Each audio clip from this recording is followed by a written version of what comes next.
ना।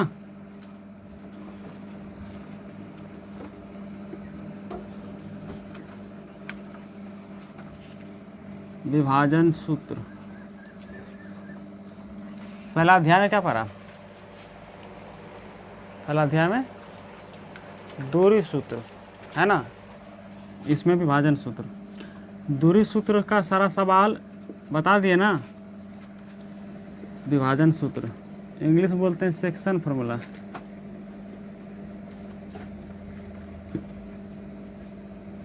क्या बोलेंगे? Section formula.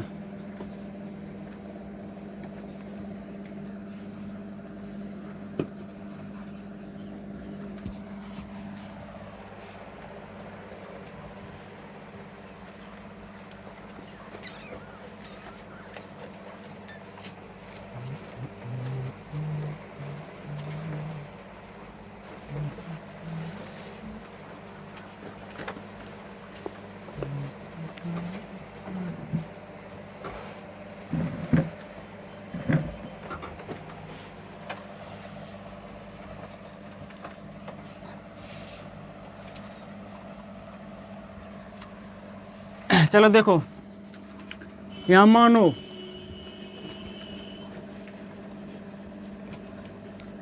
माना बिंदु ए, ठीक है, जिसका नियामक ले लो x1 और y1, ठीक है। बिंदु ए कोमा बिंदु बी, जिसका नियामक ले लो x2 y2 को बिंदु ले लेते हैं P, यानी बिंदु A और B को बिंदु P जिसका नियामक ले लेते हैं x और y, बिंदु A और बिंदु B को बिंदु P, बिंदु A बिंदु B को बिंदु P, m अनुपात n, यानी m और n के अनुपात, ऐसे भी लिखो m और n के अनुपात में क्या करते हैं? विभाजित करते हैं।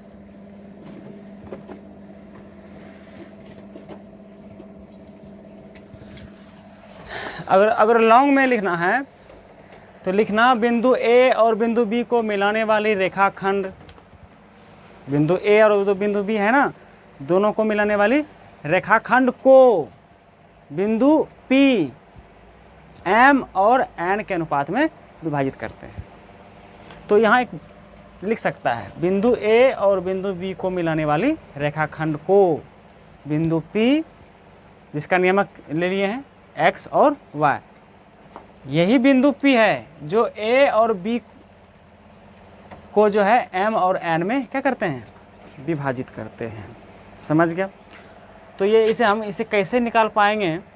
तो देखो, एक हम x और y तल लेते हैं, कोई कष्ट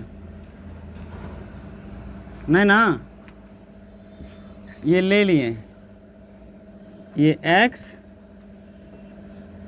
और ये वर्टिकल लाइन को y बोलते हैं ना, वही ना बोले से, और ये हो गया मूल बिंदु, ठीक है। एक ही पाथ का ज़रूरत है, चारों की आवश्यकता नहीं है। समझ गया ना? चारों ले सकते हो, कोई दिक्कत नहीं है, लेकिन आवश्यकता है केवल एक ही का। कोई भी ले लो, कोई फ़र्क नहीं पड़ेगा। समझ गया? फर्स्ट सेकेंड थर्ड तुझे पता है ना, ये है तुम्हारा थर्ड और ये है तुम्हारा सेकेंड और ये है तुम्हारा फर्स्ट है ना रे, ये फर्स्ट होलो, सेकेंड होलो, थर्ड होलो, है ना, और ये हो गलो फोर्थ ना वाला।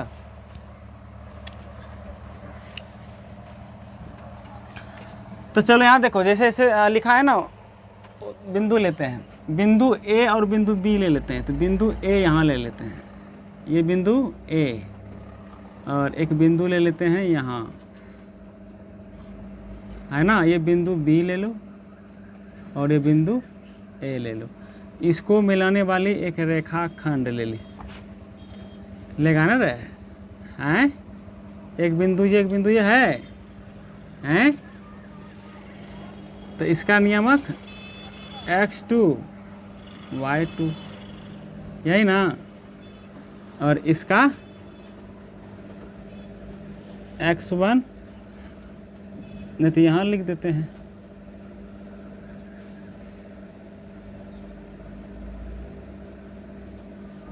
x1, ओहो,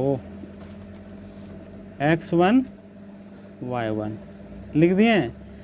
इन दोनों बिंदु को मिलने वाले रेखाखंड को ये ले लेते हैं r, है ना, ये ले लेते हैं r। इसका निर्देशांक पॉइंट्स कितना लिए हैं, x और y, ठीक है। को ये वाला कुर्सी हटाओ, तो कुर्सी उन्हें उधर रख, नहीं तो रुक।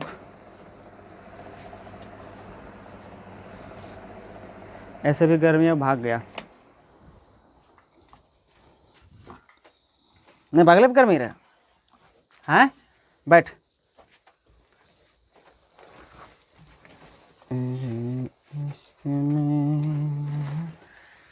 समझ में आया। बिंदु ए और बिंदु बी, है ना, को मिलाने वाले एक रेखाखंड है, और इस रेखाखंड को आर बिंदु, जिसका नियामक एक्स वाई है, ये किस अनुपात में विभाजित कर रहा है, m अनुपात n। यानी समझ रहे हैं ना, यहाँ से यहाँ तक क्या हो जाएगा m, और यहाँ से यहाँ तक n, यानी कि m अनुपात n नहीं बोल रहे आर बिंदु पर। इस तरह से डायग्राम बनेगा। वहाँ चले जाओ, तो यहाँ आ जा, m अनुपात n। अब क्या करेंगे, देखो रचना करो यहाँ पे।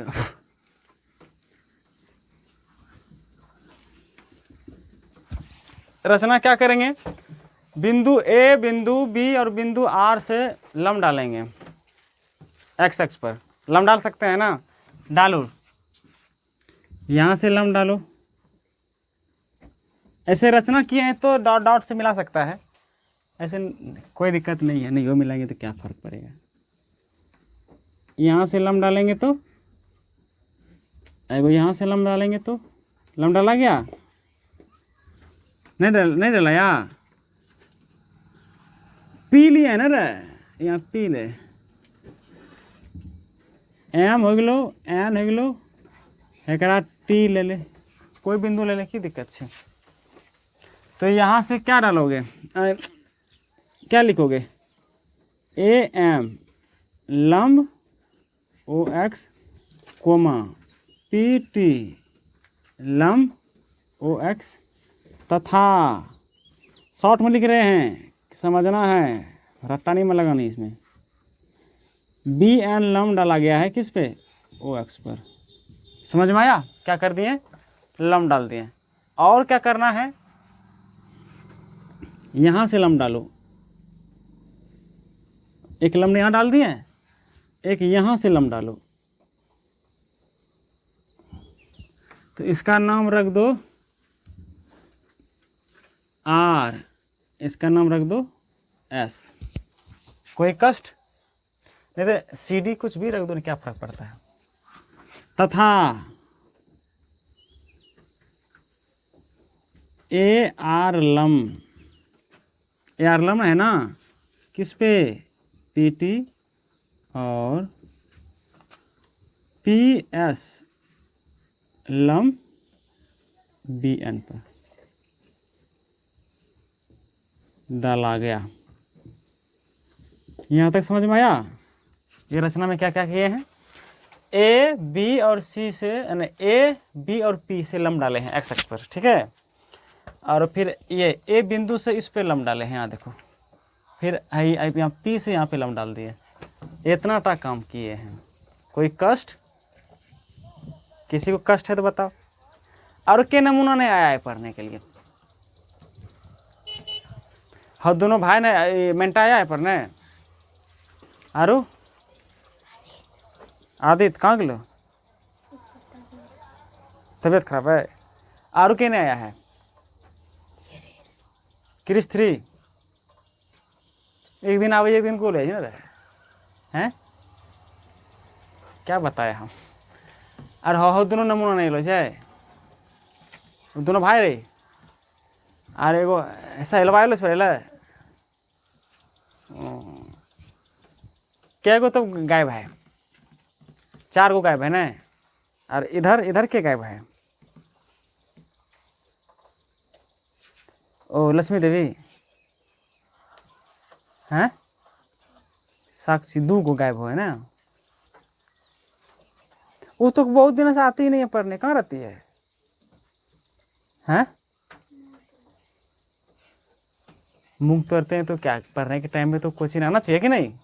काम धाम तो होता ही रहेगा ज़िंदगी में। लेकिन ये बड़ा गलत बात है, गार्जियन बच्चों से काम करवाए। ये सब चीज़ का कारण सबसे बड़ा फैक्टर इसमें क्या है बताओ तो? गरीबी नहीं है ना? सबसे बड़ा फैक्टर क्या है? गरीबी है ना है। फिर भी गार्जियन को समझना चाहिए कि, लेकिन आप देखो मूंग वो उसी टाइम में तोड़ते हैं जिस टाइम में यहाँ क्लास होता है। क्लास कितना बजे लगते हैं? शाम में 4 बजे। और 4 बजे शाम को जाते हैं मूंग तोड़ने। दोपहर में तो तोड़ नहीं सकते, और सुबह तो जाते हैं तोड़ने के लिए। सुबह तो क्लास लगते ही नहीं है, बताओ।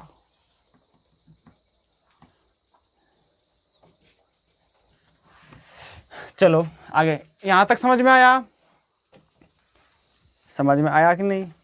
अब जो भी कुछ इसमें दर्शाएंगे ना, हम नीचे तुम्हें लिख देंगे, क्योंकि यहाँ दर्शाएंगे तो थोड़ा सा वो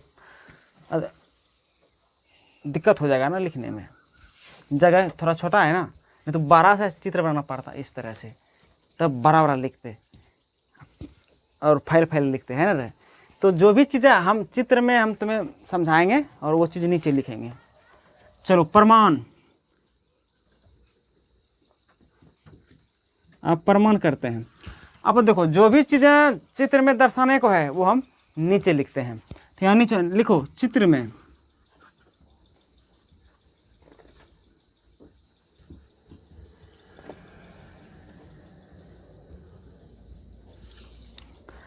बताओ यहाँ पे यहाँ से यहाँ तक की दूरी को क्या बोलेंगे हम? OM की दूरी को x1। देखा यहाँ बिंदु कितना छो, ए बिंदु कितना है x1 y1, तो यहाँ से यहाँ तक की दूरी को हम x1 बोलेंगे। फिर यहाँ का बिंदु क्या है x y, तो यहाँ से यहाँ तक की दूरी को हम x बोलेंगे। फिर यहाँ का निर्देशांक पॉइंट्स क्या है x2 y2, तो यहाँ से यहाँ तक की दूरी को क्या बोलेंगे x2। ये हो गलो x1, यहाँ से यहाँ तक हो गलो x, यहाँ से यहाँ तक हो गलो x2। समझ में आया कैसे हुआ हैं? फिर यहाँ से यहाँ को दूरी को y1 नहीं, ये जो लंब डाला गया है इस यहाँ से जो इस पे x अक्ष पे लंब डाला गया है तो वो y निर्देशांक होता है ना। ये तुम्हारा वर्टिकल लाइन है तो ये y अक्ष हो गलो ये वाला, तो ये जितना है ये तुम्हारा y अक्ष है ना। तो यहाँ से यहाँ तक की दूरी को हम क्या बोलेंगे y1, यहाँ से यहाँ तक की दूरी को y, यहाँ से यहाँ तक की दूरी को y2। इतना समझ में आया? तो यहाँ नहीं लिखे, हम नीचे लिख देते हैं। चित्र में देखो, अच्छा OM कितना है x1, OM कितना x1, OT कितना है x, तथा ON कितना है x2। यहाँ से यहाँ तक की दूरी को x2 बोलेंगे। यहाँ तक समझ में आया? और अच्छा AM को दूरी को क्या बोलेंगे y1 नहीं, यहाँ से यहाँ तक की दूरी को y1, और यहाँ से यहाँ तक की दूरी को PT की दूरी को y बोलेंगे। तथा यहाँ से यहाँ तक की दूरी को, यानी PBN, BN है ना, Y2 बोलेंगे। कोई दिक्कत? स्क्रीन पे आ रहा है? यहाँ तक आएगा, यहाँ तक, यहाँ पर नीचे छोड़ देते हैं। अब एक लाइन लिख लेते हैं। अच्छा, अब हमको ये बताओ, AR का मान निकाल सकता है क्या? पुनः चित्र से फिर हमें यहाँ और यहाँ तक की दूरी निकालनी है, यानी AR की दूरी निकालनी है।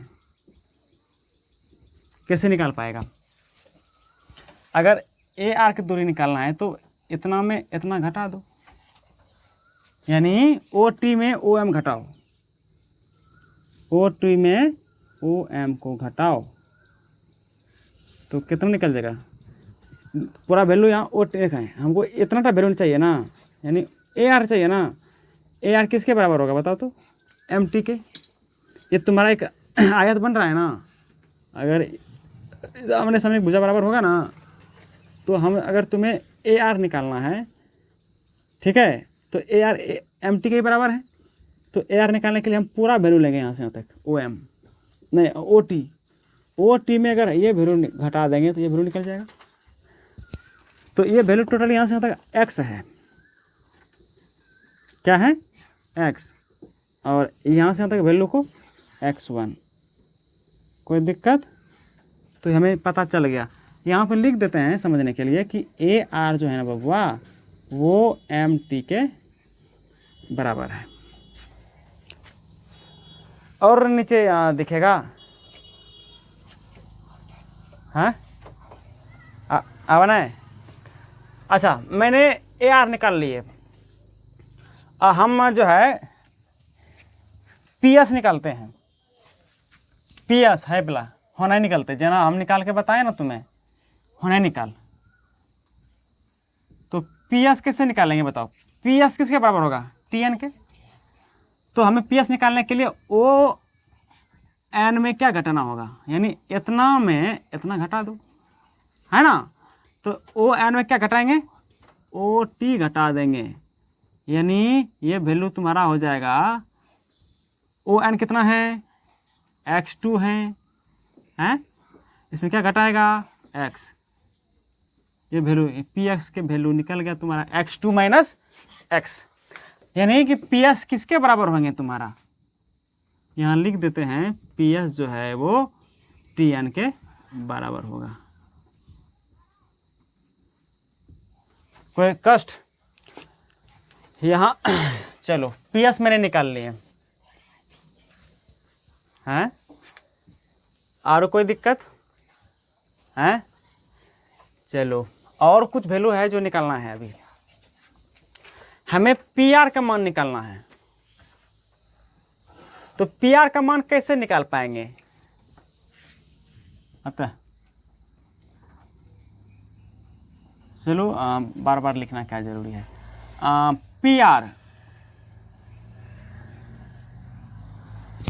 का अगर हमें मान निकालना है इसका, तो हम PT में RT घटा देंगे। समझ में आया? PT में किसको घटा देंगे? RT को घटा देंगे। नहीं, अगर इतना में इतना घटा देंगे तो ये नहीं निकलेगा। वेरी सिंपल है। तो यहाँ देखो, यहाँ से यहाँ तक के वैल्यू को हम क्या बोलेंगे, यानी PR के वैल्यू को क्या बोलेंगे? PR के PT रहे, PT तो Y बोलेंगे ना, तो घटाओ ना ग्राम, Y में क्या तक घटे हुए हैं? अच्छा, यहाँ से यहाँ तक घटे हुए हैं ना, तो यहाँ से यहाँ तक के वैल्यू को देखो, ये यहाँ से यहाँ तक की जो वैल्यू होगा वो ये दोनों आपस में बराबर होगा ना। तो जो तुम्हारा RT वैल्यू है वही तुम्हारा क्या है? AM। तो यहाँ हम AM का जो वैल्यू यहाँ लिखे हैं ना बबुआ, तो AM देखो किसके बराबर होगा? RT। तो RT की जगह पे हम क्या लिख सकते हैं? AM की जगह पे क्या लिख सकते हैं? Y1। थोड़ा हम यहीं से हम समझा दे रहे हैं। अगर एक एक चीज़ लिखेंगे ना तो ये बोर्ड में हटने वाला नहीं है, ये हो नहीं हटेगा बोर्ड में, देखना ना। समझ रहे हैं ना, इसीलिए थोड़ा अब हम यहाँ क्या करना, यहाँ हम दे देते हैं, यहाँ हम तुम्हें लिख देते हैं कि यहाँ देखो RT जो है ना वो AM के बराबर होगा, बगल में हम दे रहे हैं ना, तो यहाँ से तुम समझ सकते हो। तो मैंने यहाँ से PR निकाल लिए। अब हम निकालेंगे BS, BS मतलब बस, BS निकालो। तो BS जो निकालेंगे वो हो जाएगा BN, BN में घटेगा, BN में घटेगा, क्या घटेगा, SN। तो यहाँ से BS कितना हो जाएगा बताओ। तो BN यहाँ से यहाँ तक वैल्यू कितना है, Y2 नहीं। अच्छा Y2 में तुम क्या घटाओगे तू ही बता दे। यहाँ से यहाँ तक का वैल्यू जो है वो इसके बराबर है, यानी Y घट जाएगा, क्या घट जाएगा, Y। क्योंकि यहाँ हम तुम्हें लिख देते हैं SN, SN देखो SN किसके बराबर है, PT के, किसके, PT के, है ना, ये दोनों समांतर है।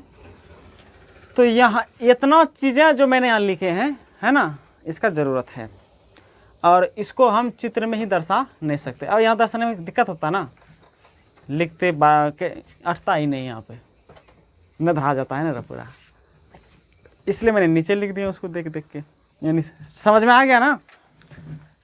चलो अब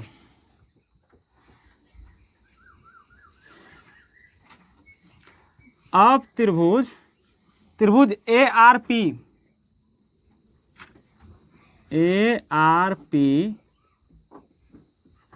और PSB, त्रिभुज PSB में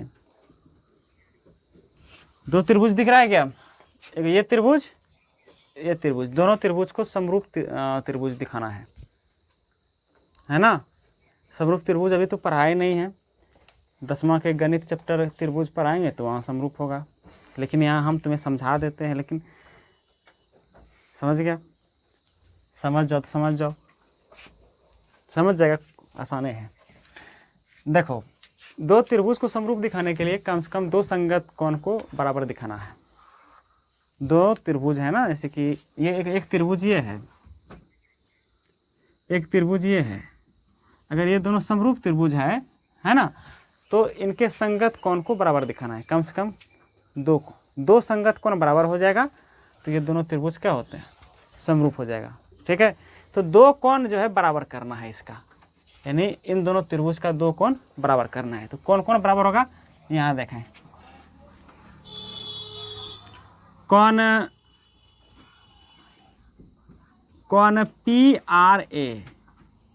PRA बराबर कोण BSP, देखें तो बराबर 90, यानी कि ये दोनों कोण बराबर है कि नहीं, कैसे, प्रत्येक 90 डिग्री है, प्रत्येक कितना छो 90 डिग्री। तो एक कोण तो बराबर दिखा दिए। अब दूसरा कोण तो ये सब बताओ कि कौन इन दोनों त्रिभुज में कौन कौन जो है कोण बराबर हो सकता है, देखियो तो उसने बता पा रहे हैं कि नहीं, लगाओ दिमाग। दो संगत कोण को बराबर करनी है।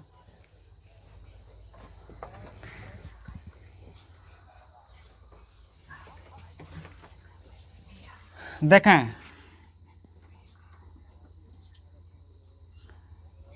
कोण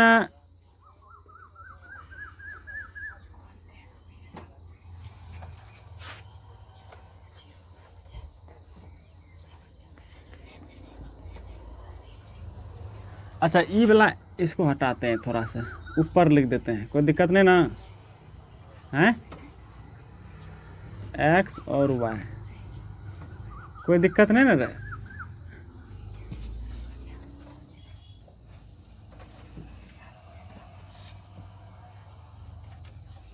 देखें ये वाला कोण और ये कोण बराबर होगा, है ना, ये दोनों कोण बराबर होगा, यानी कौन कौन APR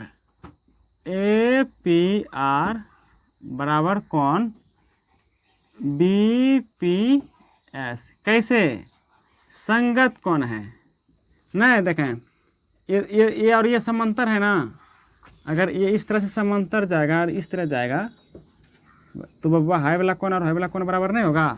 कैसे? संगत कोण से। तो यहाँ संगत कोण नहीं बन रहा है, ये दोनों। समझ में आया? किस किस को समझ में आ गया? तो मैंने आया, ज्योमेट्री नहीं पढ़ा है, समझ में आ गया ना? ये दोनों संगत कोण है। ये वाला देखें, इस लाइन, देखो इस लाइन में है, यहाँ पे लाइन के बाद, इस लाइन के बाद, यहाँ देखो ना, यहाँ समझो ना, ये देखो इसी तरह से दोनों समांतर थे ना, ये दोनों, और इस तरह से तिर्यक रेखा एलोन है ना, हाई वाला तो तिर्यक रेखा जेना एलो है तो हाई कोण और हाई कोण है, हाई कोण और हाई कोण संगत कोण नहीं बनी रहे है, उसी हाले ने एनक मिटा दे छु। हले देखा हाई और हाई कोण अब एलो तो हाई दोनों संगत कोण होला, तो बाहर का यहाँ संगत कोण से कही दोनों संगत कोण आपस में बराबर होता है। जब दो त्रिभुज संगत कोण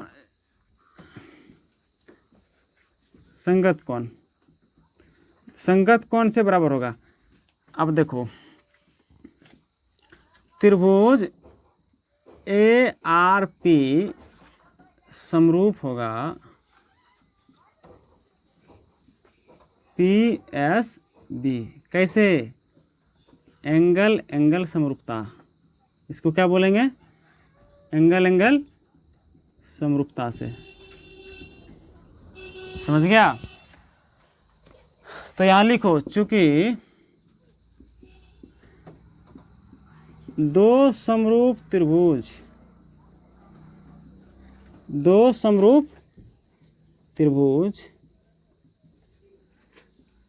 के संगत भुजा का अनुपात क्या होते हैं? बराबर होते हैं। क्या होता है?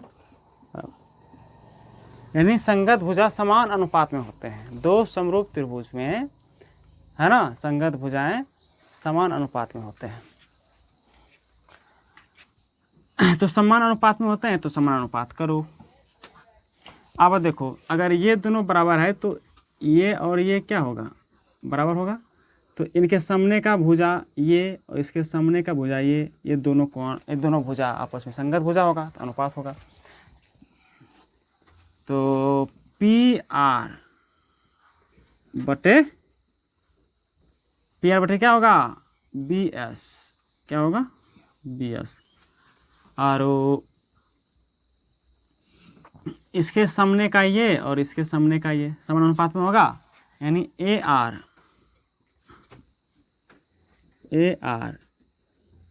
बटे ए आर लिए है ना, पी एस, उसके बाद ए पी बटे पी बी। ये दोनों क्या होगा? समझ में आया? समरूप त्रिभुज के संगत भुजाएं समान अनुपात में होता है। समान अनुपात का मतलब हुआ बराबर अनुपात। बराबर कर दिया अनुपात में। बराबर अनुपात करने के बाद जो है वैल्यू यहाँ पे लिखा हुआ है, रखो यहाँ पे। पी आर का मान बताओ। पी आर का मान देखो यहाँ है, कितना है? y minus Y one. B S का मान भी निकालेंगे, यहाँ है बी एस कितना? y2 माइनस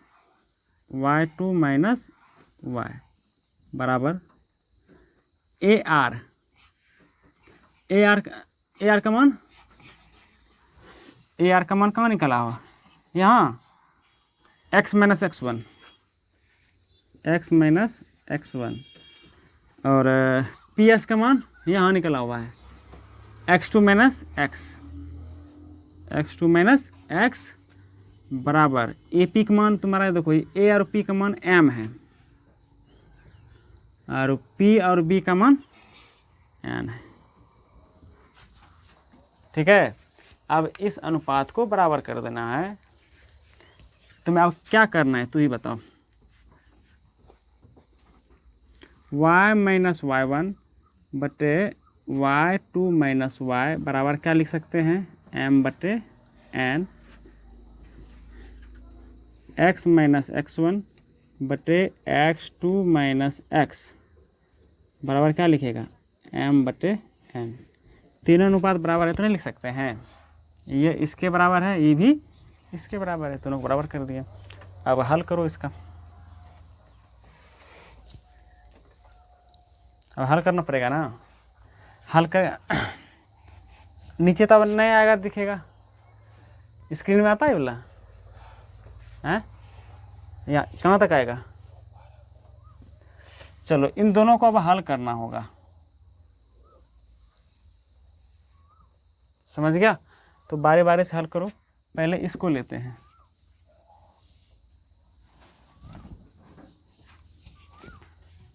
तो यहाँ देखो, इसको गुना करो इसमें, तो क्या हो जाएगा,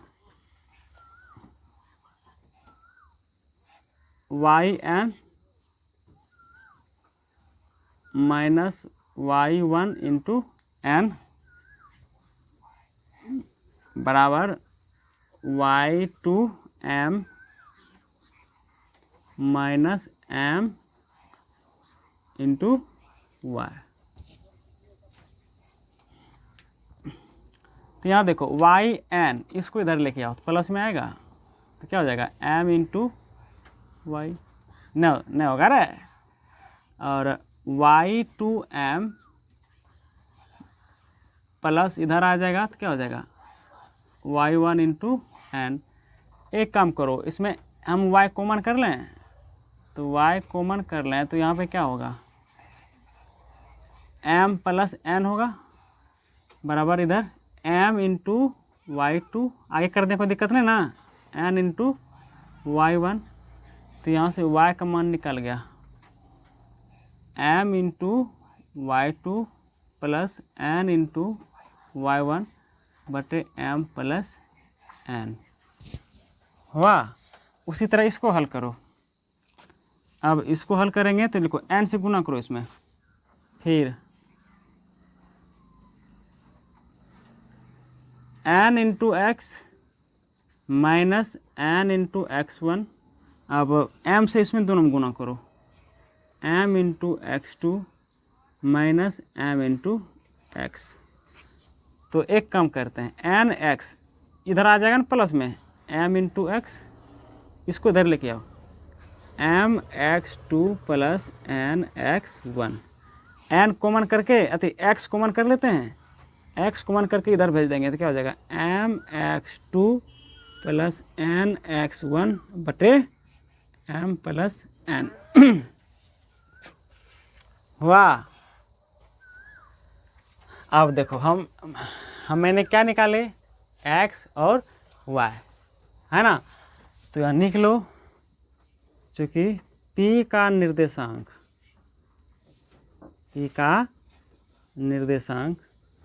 क्या निकला, mx2 प्लस n x1 बटे m plus n comma my2 plus n y1 बटे m प्लस n। साथ में लिख लेना कोमा देने के बाद इधर, तो यही सूत्र बताए थे ना, बताए थे कि नहीं, विभाजन सूत्र। यानी ऐसे लिख सकते हो, p का निर्देशांक क्या है, x और y नहीं है, तो बराबर mx2 प्लस n x1 बटे m plus n, my2 plus n y1 अब बटे m प्लस n। तो ये है तुम्हारा विभाजन सूत्र, और ये है अंत विभाजन, कि यहाँ तो अंत विभाजन हो रहा है ना। तो बाह्य विभाजन के लिए क्या होगा, कुछ भी नहीं, बाह्य विभाजन के लिए क्या होता है कि जैसे ए बिंदु है ना, ए और बी, इन दोनों को मिलाने वाली जो रेखाखंड है, इसको ये जो है आर बिंदु जो है वो क्या करता है, विभाजित करता है। यानी यहाँ से यहाँ तक m हो लो, और यहाँ से यहाँ तक नहीं, यहाँ से यहाँ नहीं, यहाँ से यहाँ तक क्या हो लो n। अब तो यहाँ से अगर हल निकालेंगे ना, देखो आर बिंदु बाहर चला गया ना, तो यहाँ से निकालेंगे तो रिलेशन आएगा m माइनस n का आएगा। हूबहू इसी तरह ही बनेगा। समझ गया, समझ रहे हैं ना बात को।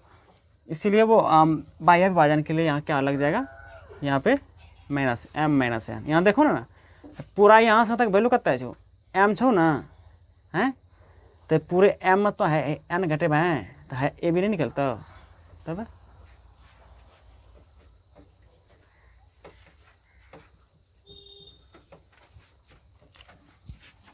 तो बाह्य विभाजन में यही होता है और कुछ नहीं। अब तो जगह तो नहीं है, ठीक है, वो तो थोड़ा सा हम बता देंगे उसके लिए, समझ गया। अब बाह्य विभाजन के लिए हम थोड़े बेहतर डायग्राम बनाएंगे इसी प्रकार, है ना। बाह्य विभाजन बाहर में होगा ना, पी बिंदु कहाँ होगा, ए बी के बाहर होगा, तो एम माइनस एन हो जाएगा, वेरी आसान। उसका भी डायग्राम बना के अगर निकालेंगे ना तो ऐसे ही होगा।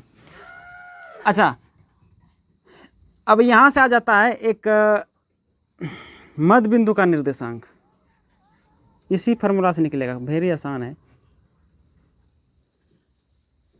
मध्य बिंदु के लिए देखो क्या होता है, इसी का मध्य बिंदु निकाल लो ना। मध्य बिंदु इसमें समझ रहे हो ना, पी बिंदु कहाँ है, ए बी के मध्य में है, नहीं समझा। अगर पी बिंदु ए बी के मध्य में होगा तो एम और एन वैल्यू बराबर होगा ना। अगर पी बिंदु अगर बीच में होगा तो ये वैल्यू, अगर ये बीच में है तो यहाँ से यहाँ तक का वैल्यू बराबर, एम और एन क्या हो जाएगा, बराबर हो जाएगा। जब दोनों बराबर हो जाएगा तो इसका अनुपात कितना हो जाएगा, 1 नहीं होगा। तो यहाँ क्या हो जाएगा बताओ, तब हो जाएगा x2 प्लस x1, और इसका मान 1, इसका मान 1, 1 1 2, और इसका y2 प्लस y1 बटे 2। तो ये सूत्र याद रखें, मध्य बिंदु का निर्देशांक x1 प्लस x2 बटे 2, y1 प्लस y2 बटे 2। ये इसका वैल्यू नहीं होता, मध्य बिंदु का सूत्र वैसे ही। ये मध्य बिंदु का सूत्र कहाँ से निकलेगा, यहीं से। मध्य बिंदु यानी मिड पॉइंट्स, यानी P कहाँ रहेगा, ए बी के मध्य में होगा। तो ए बी को एम और एन में मटा गया है ना, एम एन का मान क्या हो जाएगा बराबर। अगर मान ले एम का मान 10, फिक्रो मान 10 है ना, तो रेशियो तो 1:1 ही निकलेगा ना। यह सूत्र वैसे मध्य बिंदु के। तो एग्जाम में डायरेक्ट फार्मूला सूत्र देता है, ये पूछ देता है इसका, ये डायरेक्ट फार्मूला पूछता है। मध्य बिंदु का निर्देशांक x1 प्लस x2 बटे 2, y1 प्लस y2 बटे 2। फार्मूला और भी है इससे जुड़ा हुआ, समझ गया ना, वो ट्रायंगल थ्योरम में इसी से जुड़ा हुआ और भी है। लेकिन देखेंगे अगर सवाल बनाने में अगर उसका इस्तेमाल करना पड़ेगा तो हम तुम्हें बताएंगे। जैसे कि ये त्रिभुज है ना, त्रिभुज के तीनों कोण से सम्मुख भुजाओं पे हम इस तरह से लंब डालते हैं ना, तो ये जो बिंदु मिल रहा है ये 2:1 विभाजित करता है। मैंने बताएं क्या है, तो इस पे इसका भी निकलेगा सूत्र तुम्हारा। और त्रिभुज के लिए ये जो यहाँ और ये जी जो होगा, ये मध्य बिंदु होगा ना, इसके लिए जो फॉर्मूला होगा x1 plus x2 plus x3 बटे 3, y1 plus y2 plus y3 बटे 3। समझ गया। कहाँ के लिए, जी बिंदु के लिए, यानी y1 plus y2 plus y3 बटे 3।